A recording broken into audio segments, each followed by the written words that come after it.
ያለፈው ክረምት ግሎ አፕ አረጋለሁ ብለህ ነበር፣ ግን ያለፈው አመት ሙሉ ለሙሉ ተቃጥሏል። ለምን? ምኞት ብቻ ነበር። ስፖርት ሰራለሁ፣ ራሴን እንከባከባለሁ፣ ግሎ አፕ አድርጌ በቃ በጣም አትራክቲቭ ሆኜ አዲሱን አመት መጀመሪያው ብለህ ነበር፣ ግን አልተሳካም። ይሄኛው አመት ግን ልዩነት እንድፈጥር የምትፈልግ ከሆነ እና ደግሞ ሁሌ የምታቀዳቸውን ነገሮች አሳክተህ ምትኮራው ማንነት መገንባት የምትፈልግ ከሆነ ይህ ቪዲዮ ምን ማድረግ እንዳለብህ ስቴፕ ባይ ስቴፕ ያስተምራል። ሲስተሙ ይሄ ነው። ግሎ አፕ ለማድረግ ይሄ ሲስተም በጣም ብዙ ሰዎች ላይ ሰርቷል። እኔንም ግሎ አፕ እንዳደረግ የሆነ ሰዓት ላይ የረዳኝ ሲስተም ነው እና ምን ማድረግ እንዳለብህ ሙሉ ለሙሉ አስተምርሃለሁ ማለት ነው በዚህ ቪዲዮ። ሶ ቤዚክሊ ሙሉ ቪዲዮውን አድርገው ተከታተለው። ምን ማድረግ እንዳለብህ ከአንደኛው እስከ አራተኛው ማድረግ ያለብህ ምላቸውን ነገሮች እነግርሃለሁ ማለት ነው። ብዙ ሰው ግሎ አፕ አደርጋለሁ ብሎ ይነሳና ምኞት ሆኖ ነው የሚቀረው። እኔም አስታውሳለሁ ስፖርት መጀመር ፈልገው 10ኛ ክፍል ጀምሮ ነበር። 10ኛ ክፍል ጀምሮ ግን የጀመርኩት 12ኛ ክፍል ላይ ነው። ለምን? ምኞት ብቻ ነው የነበረኝ። ኩል መሆን ስለሚመስለኝ ስፖርት መስራት እመኘዋለሁ። ስፖርት ማሰራለሁ። አሁን ጂም እገባለሁ ምናምን ክረምት ላይ ምናምን እላቸዋለሁ እዛ ጀለሶችን ምናምን ማለት ነው። ግን አንድም ቀን ገብቼ አላውቅም። ይሄ ደግሞ ይሄ ህልማችሁን ኤክሲኪዩት ማድረግ ማችሉ ከሆነ ምኞት ሆኖ ነው የሚቀረው።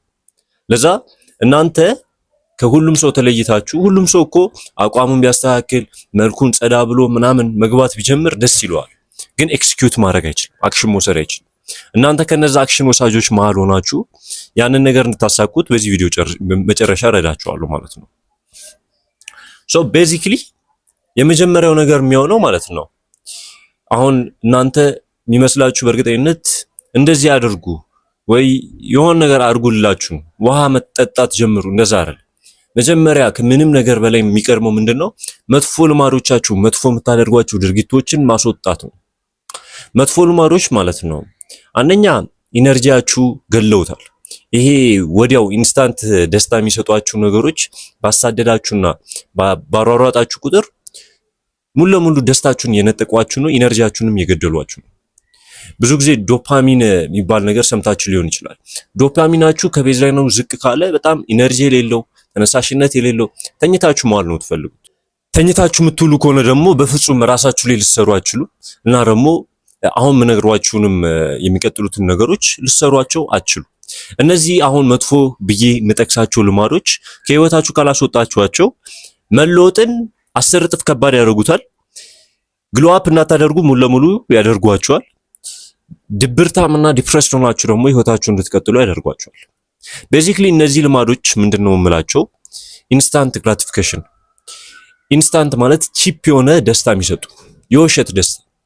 ለምሳሌ ራሳችሁን ማርካት፣ ሶሻል ሚዲያ ላይ ዝም ብላችሁ ስክሮል እያደረጋችሁ ማሳለፍ፣ ቁጭ ብላችሁ ይሄ አጫጭር ቪዲዮዎች ስክሮል እያደረጋችሁ ሌሊቱን ሙሉ ማንጋት፣ ፊልም ለረጅም ሰዓት ማየት፣ ጌሞች ላይ ተተክላችሁ መዋል፣ መጠጥ መጠጣት፣ ሐሺሽ ምንም አይነት አደንዛዥ ነገር መውሰድ፣ በቃ እነዚህ መጥፎ ልማዶቻችሁን ማቆም አለባችሁ።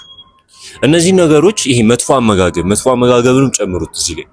መጥፎ አመጋገብ ስላችሁ ይሄ ዘይት የበዛባቸው በርገር በየጊዜው የምትበሉ ከሆነ ፒዛ ምናምን ኬክ ምናምን እነዚህ የመሳሰሉት ነገር ይገሏችኋል። ሶ ቤዚክሊ እነዚህ ነገሮች ማስወጣት አለባችሁ ግዴታ ማለት ነው። ለምን? ፎከሳችሁን፣ አቅማችሁን፣ መልካችሁን እንዳይበላሽና መሆን የሚችለው እንዳይሆን እኮ ነው የሚያደርጉት። ቤዚክሊ እነዚህ ነገሮች ማቆም ይኖርባችኋል። የመጀመሪያው ነገር እነዚህን ዲስትራክት የሚያደርጓችሁን ራሳችሁ ላይ እንዳሰሩ የሚያደርጓችሁን ነገሮች ማስወጣት። ሁለተኛው ነገር ምንድነው የሚሆነው? ቤዚክሊ ማለት ነው ሁሉም ሰው ማስተካከል የሚችለው ብቸኛው ነገር ምን እንደሆነ ታውቃላችሁ? አቋማችሁን በእናንተ እጅ ላይ ያለ ነገር። ቁመታችሁ ልታስተካክሉት አትችሉም ወይ የሆነ አፍንጫችሁ ምናምን በቃ ልታስተካክሉት ማትችሉ ብዙ ነገሮች አሉ። ግን አቋማችሁ በእናንተ እጅ ላይ ነው ያለው። ስፖርት ከሰራችሁ፣ አመጋገባችሁን ካስተካከላችሁ፣ እንቅልፍ በስትክክል ከተኛችሁ አቋማችሁ አለመስተካከል አይችልም። ሶ ቤዚክሊ አቋማችሁ ማስተካከል የምትችሉ ብቸኛው ነገር አቋማችሁ ከሆነ ለምን አታስተካክሉት? ይሄኔ እኮ በጣም ብዙ ትርፍ ጊዜ አለ። አንዳንድ ሰው እንደ ምክንያት ሲያቀርብብኝ በጣም የሚያናደኝ ምክንያት ምንድነው? ጊዜ የለኝም። ሶሻል ሚዲያ ላይ የምታጠፉትን ስክሪን ታይማችሁ ሴቲንግ ላይ ብታዩት ግን አንገታችሁን ነው የምትደፉት። ለምን ልክ እንዳልሆነ ታውቁታላችሁ። ሶ ቤዚክሊ ስፖርት መስራት ጀምሩ። አቅም የለኝም የለም እንትን የለኝም የለም፣ ስፖርት መስራት መጀመር አለባችሁ። ግዴታ የሆነ ነገር ነው። ግሎ አፓችሁ ላይ ትልቁ የሚረዳችሁ ነገር ሁሉም ሰው በዚች እንኳን 3 ወር እንኳን ሰርታችሁ ደንደን ብላችሁ ብትወጡ ሊያከብራችሁ እውነትም እይተውስ ልገቡበት የሚችሉት ነገር ምንድነው? አቋማችሁ። በቃ ማለት ዲሲፕሊንን የሚያሳይ ካራክተርን የሚያሳይ ነገር ቢኖር አቋማችሁ ነው። ሶ ቤዚክሊ ያንን አቋም ለመገንባት መጣር አለብህ። በቃ ስለ የአቅምን ሞክር፣ አቋምን ገንባው። ሶስተኛው ነገር ምንድነው? እውቀት። ከሌላው ሰው ተለይተ መውጣት የምትፈልግ ከሆነ እውቀት ማስፋት አለ። ሌላው ሰው አሁን ያለበት የገቢ ደረጃ ላይ አሁን ያለበት ካራክተር ላይ ማይንድ ሴት ላይ ህይወት ላይ ያለበት ምክንያት ምንድነው? እውቀቱ ነው። ሌላ ምንም ነገር የለም። እውቀቱ ነው። እውቀትህን ማስፋት አለብህ።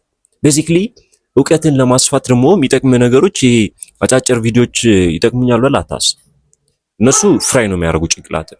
እንደዚህ ረዘም ያሉ ቪዲዮዎችን መከታተል ነው ያለብህ። ዩቲዩብ ላይ እንኳን ቢሆን ማለት ነው። ፖድካስቶችን መስማት፣ በየቀኑ ማታ ማታ ልተኛ ስትል 10 ፔጅ መጽሐፍ ወይ 5 ፔጅ መጽሐፍ ማንበብ። ግዴታ በትልቅ መጀመር የለብህ። ገብቷል? ከትልቅ መጀመር የለብህ። በአንዴ ያንን ሁሉ ኤክስትሪም የሆነ ዲሲፕሊን ልገነባው አትችልም። ማንም በአንዴው ዴቪድ ጎጊንስን ይሆን። ገብቷችኋል? እንደዚህ አይነት አስተሳሰብ አይኖራችሁ። ተስፋ የምትቆርጡበት ምክንያት እሱ ነው። በአንዴ ዴቪድ ጎጊንስን ወይ ደግሞ ኤክስትሪም የሆነ ዲሲፕሊን ልገነባ አልችልም በሉ። ራሳችሁን ሂዩሚሊቲ ልትገነቡ ይገባል። ከትንሽ ጀምራችሁ 5 ፔጅ መጽሐፍ ማንበብ፣ ስፖርት ቤት 30 ደቂቃ 45 ደቂቃ መስራት፣ በቀዝቃዛ ውሃ 1 ደቂቃ መታጠብ። እንደዛ እያላችሁ ነው የሆነ አይነት ደረጃ ልደርሱ የምትችሉት እንጂ በአንዴ 3 ሰዓት ሰራለው 50 ፔጅ መጽሐፍ አነብ ፕሊዝ። እንደዛ አይሰራም፣ ጭራሹንም አይሰራም። እመኑኝ፣ ደግሞ እኔ ስለማውቀው ነው። አይሰራም። ለአንድ ሳምንት ለ2 ሳምንት ከዛ ታቆሙታላችሁ። ማድረግ ያለባችሁ ነገር አሁን ማታ ማታ ሁሌ 10 ፔጅ ወይ 5 ፔጅ መጽሐፍ ማንበብ። ለእናንተ በቂ ነው የምትሉት 5 ፔጅ መጽሐፍ ማንበብ። በጊዜ መተኛት ግዴታ ነው። ምንም አይነት አጫጭር ቪዲዮዎችን አቁማችሁ ረዘም ያሉ ፖድካስቶችን እውቀታችሁን ካራክተራችሁን ዴቨሎፕ እንድታደርጉ ሊረዷችሁ የሚችሉ ነገሮችን ብቻ ጊዜያችሁን አጥፉ። አራተኛው ነገር ምንድነው? እኔ እንደሌላው ዩቲዩበር በቃ ብር ላይ ፎከስ አድርጉ፣ ሪሌሽንሺፓችሁ ላይ እንደዚህ ብቻ አድርጉ፣ እንደዛ አይደለም እላችሁ።